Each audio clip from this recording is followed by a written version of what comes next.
নমস্কার বন্ধুরা, আমার বং ইন্দু হেসেলে আপনাদের সবাইকে স্বাগত জানিয়ে আজকে রান্না শুরু করছি। তো আজকে আমি করব পটল দিয়ে আলু দিয়ে পাতলা করে রুই মাছের ঝোল।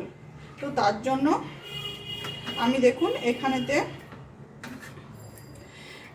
জিরে গুঁড়ো, ধনে গুঁড়ো, হলুদ গুঁড়ো, আর এটা কাশ্মীরি রেড চিলি পাউডার আর গরম মশলার গুঁড়ো নিয়েছি। আর নিয়েছি টমেটো কুচি, পেঁয়াজ বাটা, অল্প করে একটু পেঁয়াজ বাটা নিয়েছি, আদা বাটা নিয়েছি, আর রসুন আর কাঁচা লঙ্কা একসাথে বেটে নিয়েছি, আর পেঁয়াজ কুচি। এখানে কিন্তু জিরেটা ধনে গুঁড়োর থেকে জিরের পরিমাণটা একটু বেশি দিতে হবে। আর নিয়েছি শুকনো লঙ্কা, তেজপাতা আর গোটা জিরে। চলুন রান্না শুরু করা যাক। দেখুন বন্ধুরা, আমি আলুগুলোকে একটু সেদ্ধ করে নিয়েছি। আর এখানে নিয়েছি পটল, কেটে নিয়েছি। পটলগুলোর গায়ে একটু করে ছাল রেখে পটলগুলো কাটতে হবে। আর এখানে আমি মাছ ভেজে নিয়েছি। আর এখানে আছে ধনেপাতা কুচি আছে। আর আলু যে সেদ্ধ করে নিয়েছিলাম, সে সেদ্ধ করার জলটা রেখেছি। এটা পরে আমি রান্নাতে দেব।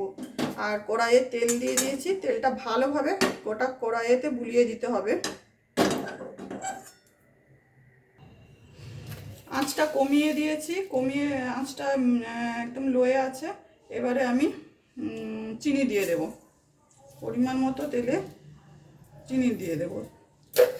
তেলে যদি চিনি দিয়ে ক্যারামেল করে নেওয়া হয় তাহলে কিন্তু ঝোলের কালারটা ভালো আসবে। এই জন্য আমি চিনিটা দিলাম।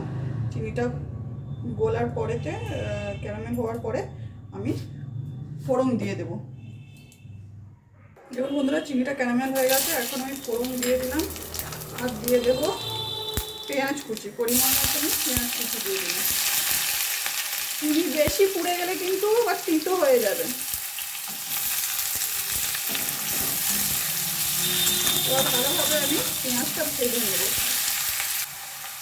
আচ্ছা, পেঁয়াজটা ভাজার সময় একটু লবণ দিয়ে দেবো, যাতে পেঁয়াজটা নরম হয়ে যায়, তাড়াতাড়ি ভাজাটা হয়ে যায়। দেখুন বন্ধুরা, পেঁয়াজটা আমার ভাজা হয়ে গেছে। আর চিনিটা যেহেতু প্রথমে ক্যারামেল করে নিয়েছিলাম, তার জন্য কত সুন্দর কালার এসেছে। এবারে আমি রসুন আর কাঁচা লঙ্কা বাটাটা দিয়ে দেবো তেলে।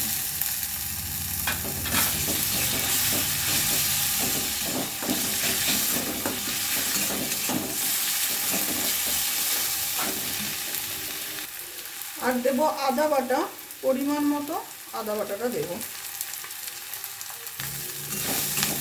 ভালোভাবে আমি মিশিয়ে নিয়েছি। পেঁয়াজটাও ভালোভাবে ভাজা হয়ে গেছে। এবার আমি দেব পেঁয়াজ বাটা। রসুন আর আদা বাটাটা ভালোভাবে আমি পেঁয়াজের সাথে মিশিয়ে নিয়েছি। এবার আমি পেঁয়াজ বাটাটা দিয়ে দেবো।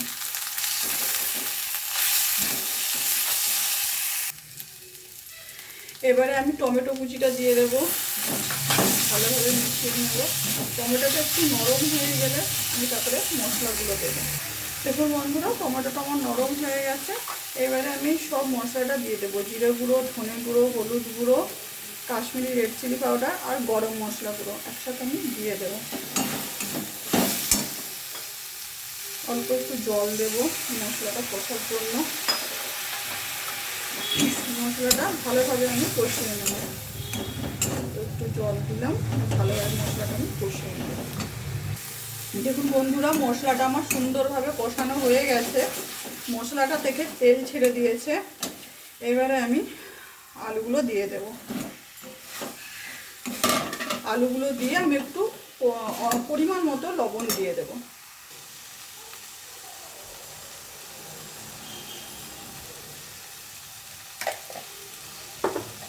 ভালোভাবে মিশিয়ে নেব।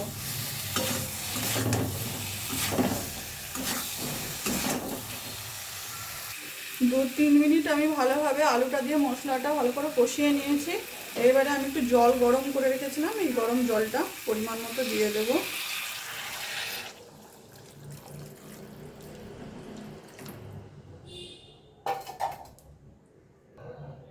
সেদ্ধ করে রাখা আলুর জলটাও দিয়ে দেবো।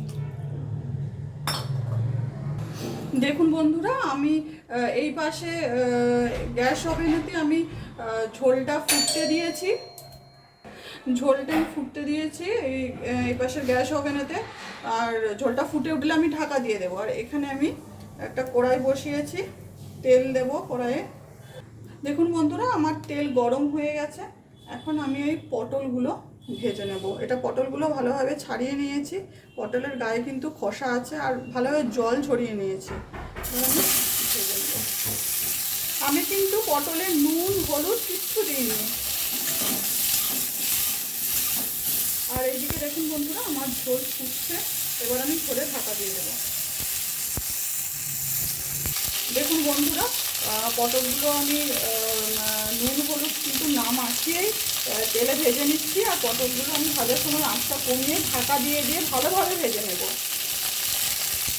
দেখুন বন্ধুরা, পটলগুলো আমি খুব ভালোভাবে ভেজে নিয়েছি। এবার এটা পটল ভাজাগুলো তুলে নেবো একটা পাত্রে। দেখুন বন্ধুরা, ঝোলটা আমার ভালোভাবে ফুটে গেছে, আলু সেদ্ধ হয়ে গেছে। এবারে আমি ভাজা রুই মাছের পিসগুলো দিয়ে দেবো ঝোলে। কত সুন্দর কালার এসেছে দেখুন ঝোলেতে। ভাজা রুই মাছের পিসগুলো দিয়ে দেব।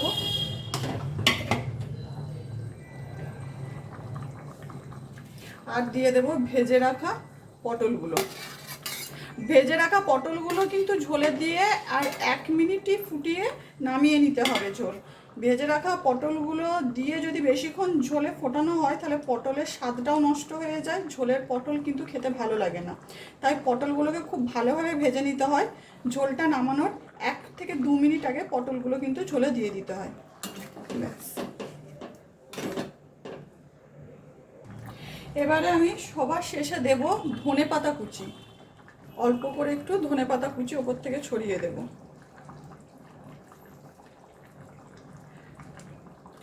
ঝোলেতে কিন্তু মাছটা ভাজা মাছ আর ভাজা পটল কিন্তু ঝোলেতে বেশি ফুটানো চলে না। 1 থেকে 2 মিনিট ফুটিয়ে নেবেন। এভাবে ধনেপাতা কুচি ওপর থেকে ছড়িয়ে দেবেন। ব্যাস, ঝোল রেডি। আমার ঝোল রেডি হয়ে গেছে। পটল যদি বেশি ঝোলে ফোটানো হয় তাহলে পটলের স্বাদটা ঝোলের পটলের স্বাদটা কিন্তু নষ্ট হয়ে যায়।